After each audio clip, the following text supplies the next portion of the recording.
তবে কলার মোচার বড়াটা অনেক মজা। এই যে কলার থোর আরও আমিষ দিয়েও রান্না করে, কলার থোর আমিষ দিয়েও করে। দাদা কলার মোচা দিই?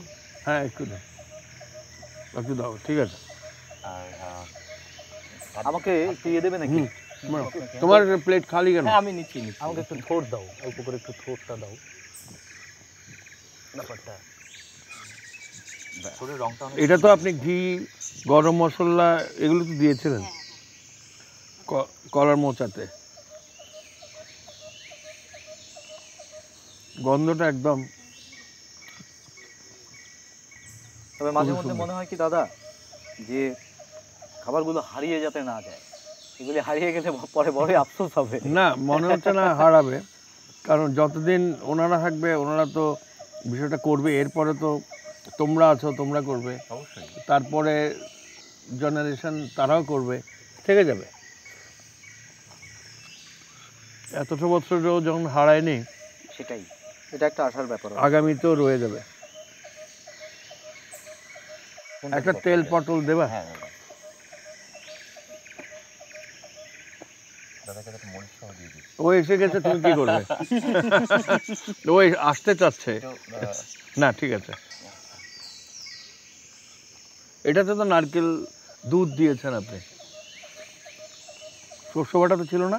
হালকা একটু। তুমি নিচ্ছ যখন আমাকে একটু দাও। মাসিমার প্রশংসা অনেক পরে করব, এখন একটু অল্প করে দাও। এখন অল্প করে খেয়ে নিই। না, উনি প্রশংসার ঊর্ধ্বে।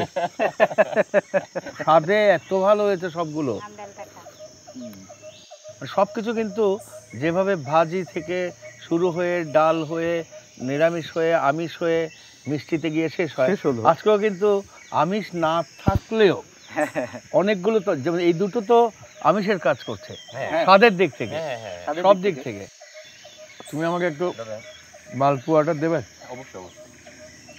আমি আর আলাদা প্লেটে খাচ্ছি না। আচ্ছা, আমি মালপোয়াটা তুলে দিই। আচ্ছা হ্যাঁ হ্যাঁ, শুরুটাও আপনি করলেন, শেষটাও আপনি করেন। হ্যাঁ সেটাই। Thank you.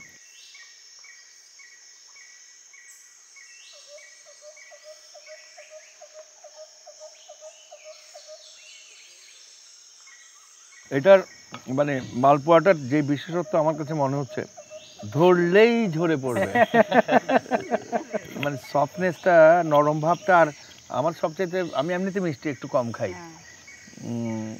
কিন্তু মিষ্টিটা এত পরিমাণে নির্ধারণে উনি দিদি এত পরিমিতি বোধের বিষয়টা করেছেন। এটাতে তো কি কি দিয়েছেন? এটাকে দুধ শুকিয়েছি, দুধ ঘন করে দুধ দিয়েছি। দুধ দিয়েছেন ঘন করে, তারপর আর আপনার একটু সুজি। সুজি? হ্যাঁ, যতটুকু সুজি ততটুকুই ময়দা দিয়েছি। এটা সুজি কি ভিজিয়ে রাখতে হয়? ভিজিয়ে রাখতে হয়, আমি তো ভিজিয়ে রাখিনি, একটু একসাথে করে ফেলেছি। আর হালকা চিনি দিয়েছি, আর এলাচ গুঁড়ো করে দিয়েছি। মিষ্টি জিরা? মিষ্টি জিরা না, ওই যে যেটা মৌরি দিই ওটা ইচ্ছা করে দেওয়া যায়, আমি দিইনি, কারণ অনেকে আবার মৌরিটা খায়, অনেকে খায় না। তুমি এটা মালপোয়া নাও। ও তুমি তো মিস করবে। হ্যাঁ আমি, কারণ এখানে তো ফিলোসফিটা আছে যে সম্পর্কে শুরু আমি নিচ্ছি। হ্যাঁ, সম্পর্কে শুরু যদি তিক্ততা দিয়েও হয় শুক্তোর মতো, শেষটা অন্তত মিষ্টি দিয়ে হোক। এরপর আর কোনো কথা আমার মনে হয় না আর কোনো কথা থাকতে পারে। আর এই রান্নাগুলো সব আমাদের স্মৃতির রান্না, আমাদের ঠাকুমা দিদিমার রান্না, আমাদের নানু দাদির রান্না, আমাদের মাসি পিসি খালা ফুফু সবার রান্না, এবং সবচেয়ে বড় বিষয় হচ্ছে আমাদের মায়েদের রান্না।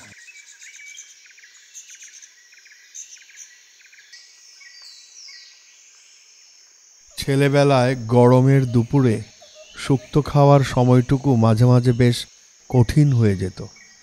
সময়ের স্রোতে সেই তেতো স্বাদ কখন যেন মধুর স্মৃতি হয়ে গেছে।